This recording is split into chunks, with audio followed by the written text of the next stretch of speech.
it's Justin Lowery, and I've got something new for you guys today. This is going to be the first episode of Mail Time, and we have got a stack of packages to open. Just showed up at the post office today, and these are all from a subscriber here on YouTube, Michael Wellman, and I featured one of his comments in the last video. He's just been really contributing a lot to the channel, and I really appreciate that. So we're going to open all 4 of these boxes on camera. I have no idea what's inside them. I know they're landscape photography books, but I have no idea other than that.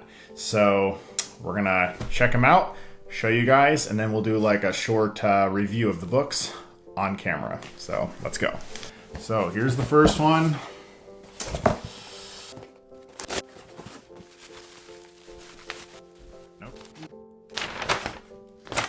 I think I opened the last one first. It says, Justin, this should be the 4th and final book. Hope you enjoy them. Looking forward to hearing your thoughts on them. And so, yeah, I'm gonna be covering all these on video. I don't wanna open this too fast because I don't wanna risk damaging it, but the book is, it's called Wheat Country, and it's by Don Kirby. So we'll open that in a little bit. Okay, so here's the second package. Big green one. I'm trying not to use the knife too much because I don't want to damage anything. Well, I am figuring out why people open the packages so violently on camera. It's because it's really hard to do quickly. Okay, you guys are seeing this at the same time as me.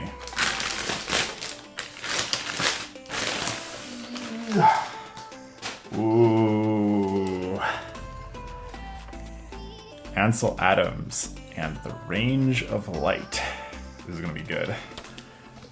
Whew, nice. And this is my first time looking at this, but it's not in a package, so we can see inside. Check that out. Huge prints. Really nice book.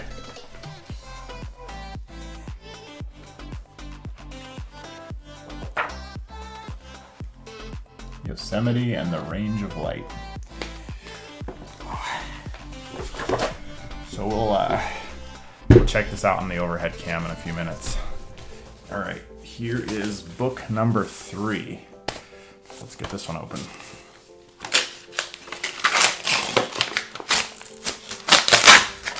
Again, I'm trying to like open these without a knife so I don't break anything.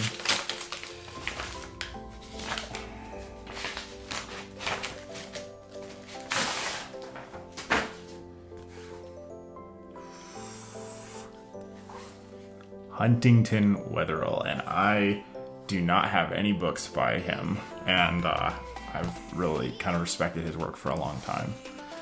Let's see here. I'll try and see so you guys can see this with me.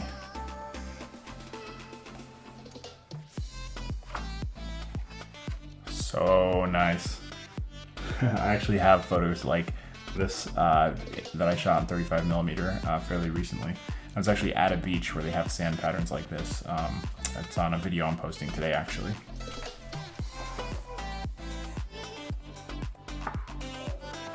I mean, this is straight up my alley. This is like definitely my style of photography. It's just these beautiful, pristine landscapes in black and white, large format film.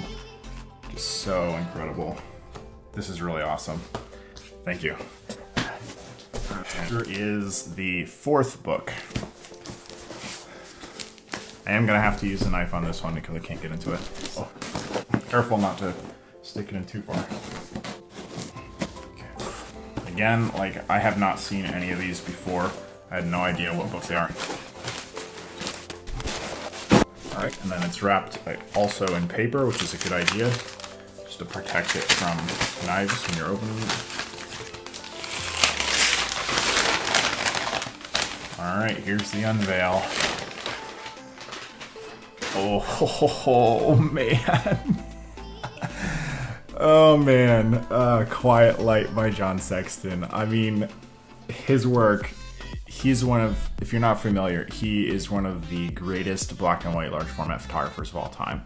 He is like friends with Ansel Adams, and he is of like the old school of large format landscape photography, but he's still living and working today, and his work is just phenomenal. It is pristine, it is hauntingly beautiful, and I've had this book and his other books on my Amazon wish list for years, and books are expensive. Like, I don't have that much of a budget for books, so I buy when I can. I usually get them at used bookstores. So this is just like super awesome. I'm just incredibly grateful. I just want to say thank you so much.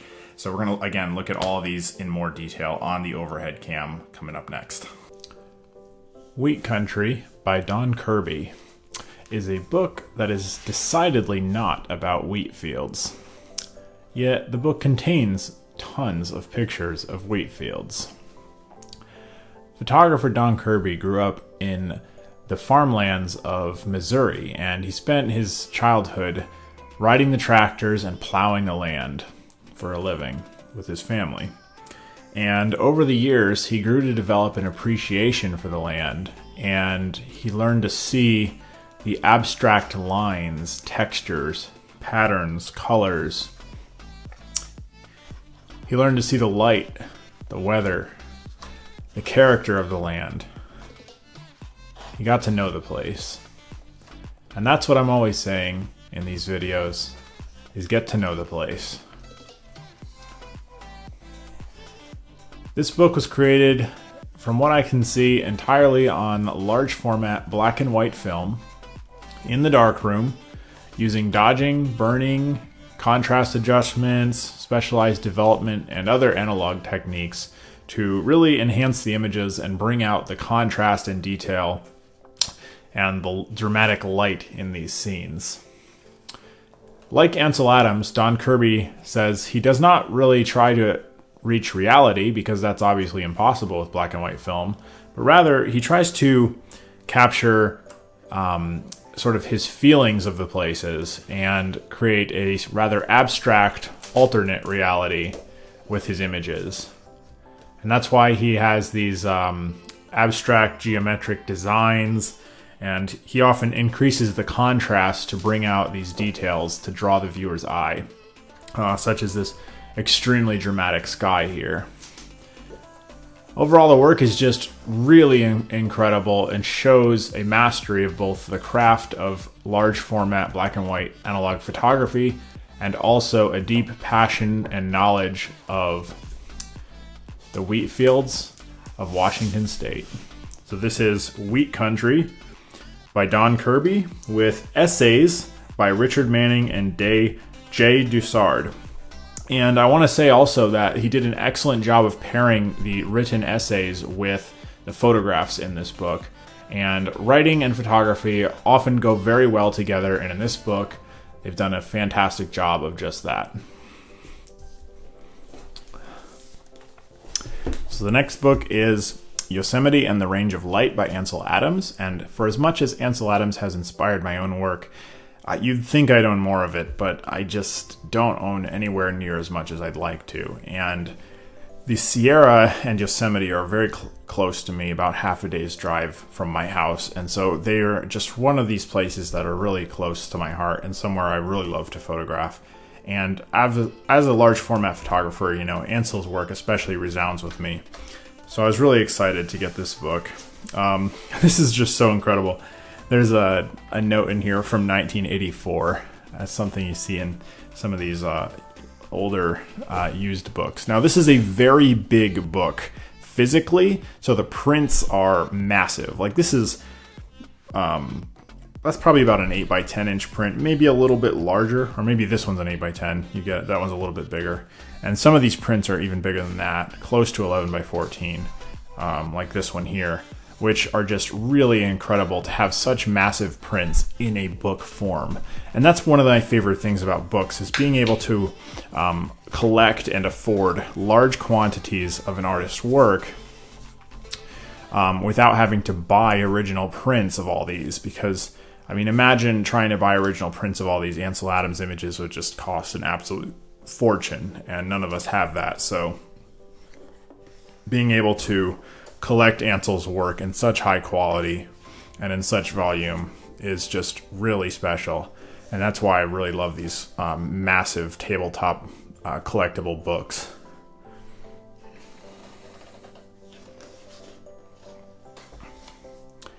And as always, Ansel's work in the Sierra is just truly magnificent, really inspiring. His attention to detail, his craftsmanship, his artistic creativity are just off the charts. And some of these places are obviously famous locations today, but you've got to remember that when Ansel was photographing them, he was the first or very close to it in pretty much all cases. And so, he really established landscape photography as we know it today. And his work was defining in the genre of landscape photography. And for me especially, the large format landscape photography that he did is just, it really sets the bar. So this is Ansel Adams, Yosemite and the Range of Light. John Sexton was a contemporary of Ansel Adams. He's still alive today, unlike Ansel, and working.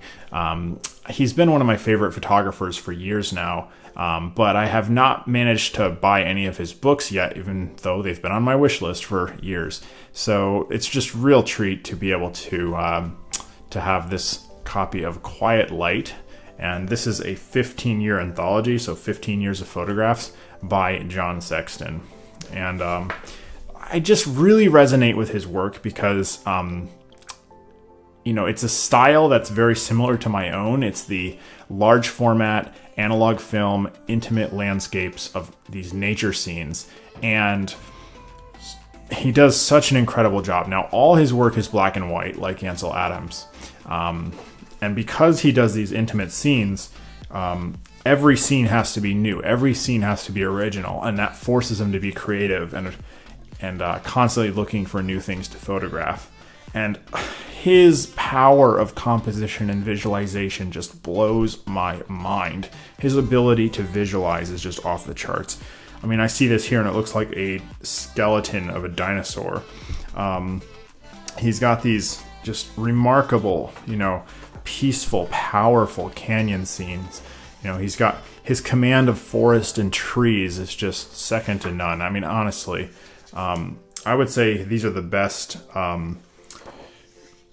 tree photographs that I've ever seen in black and white. I know Elliot Porter probably takes the crown in color, but for black and white, John Sexton just is the top of the charts.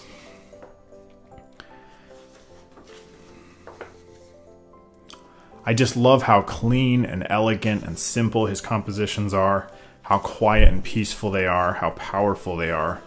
And he's just a truly remarkable and truly inspiring photographer.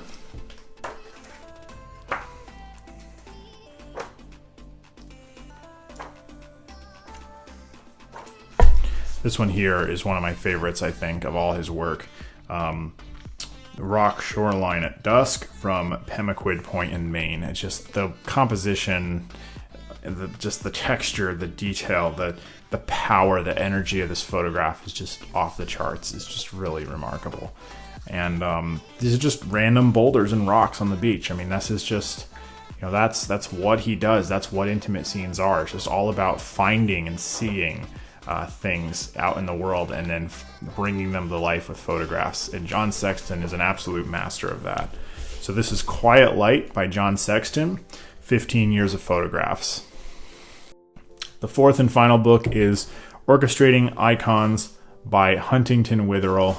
And this is the first book that I've ever owned of Huntington's work and Witherill's work. And he like John Sexton, he's been somebody that I've known about and looked up to for years, but I've never really managed to get any of his books. And it's just an incredible opportunity here to get this one.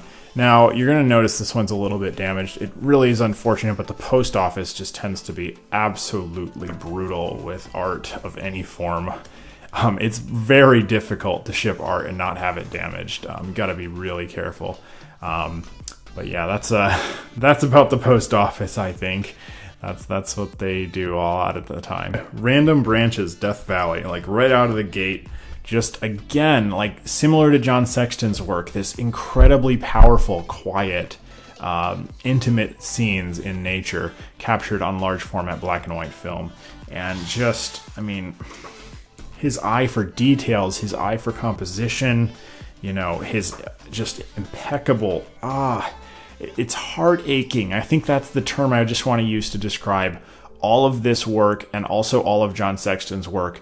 Heart aching. Like, it makes me feel like a pain almost, but like in a good way. It's just sort of hauntingly beautiful images that just make me realize what's possible if you just master your craft, learn your creative vision, and learn to express it through your photographs. And these guys just absolutely do that in spades.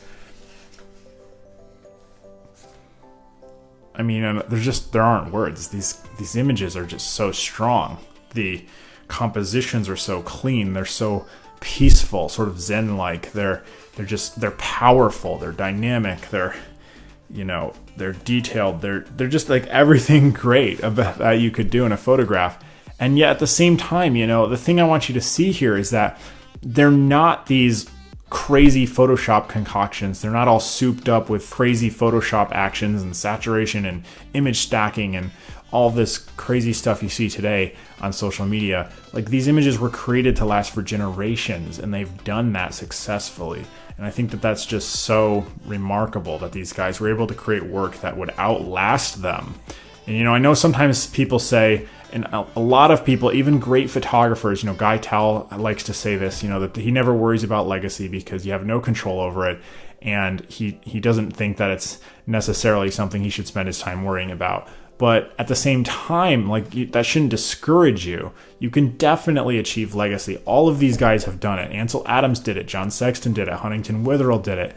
The guys in the books I showed you before, Galen Rowell, they've all done it. Most of these guys, with the exception of John Sexton, are gone. They're not around anymore, but their work is outliving them through their books and through their prints.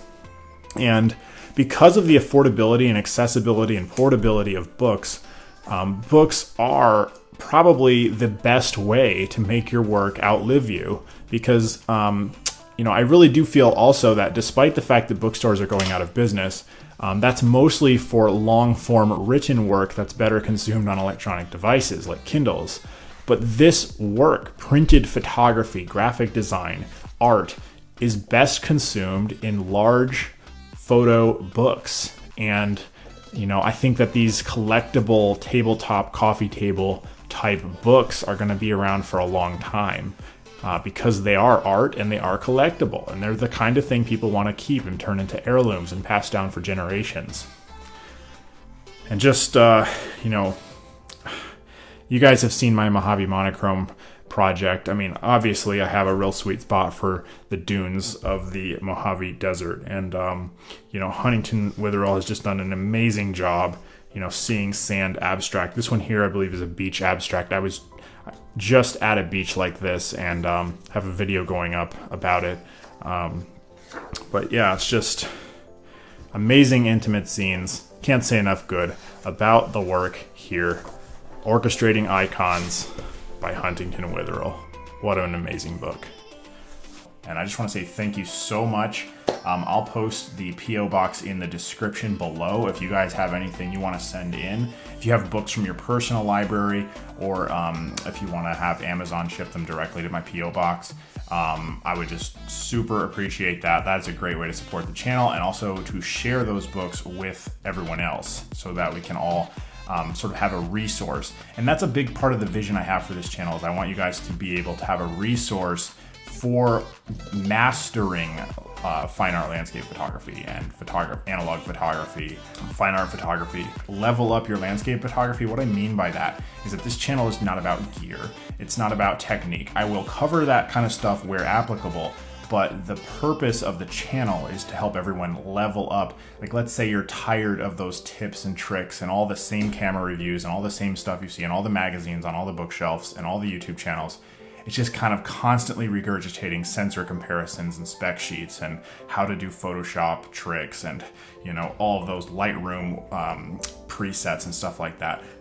I want to show you guys the masters of photography, the history of photography, the concepts, the philosophy, the art, and just to really think deeper and bigger about your photography and reach that next level and push yourself harder. And so to do that, I need to create a resource, like a library, a catalog of content where you can learn all of the photographers to look at, all the books to read, all of the, things to think about, and, things we can do to help each other level up our photography. So that's what this channel is all about. And books, in my opinion, are one of the best ways to level up your photography because they're a lot cheaper than going on trips and they're cheaper than buying gear. But they level up your mind, your mindset, your creativity, your vision. They let you see what's possible, and I think that is priceless. So just want to thank you so much for sending in these books. Like I said, P.O. Box in the description. If you enjoyed this video, be sure to like and subscribe. It really helps me out a lot and feed that YouTube algorithm. And comment below with your favorite books and let me know what you think. So I'm Justin Lowery. Thanks for watching. Till next time, stay curious.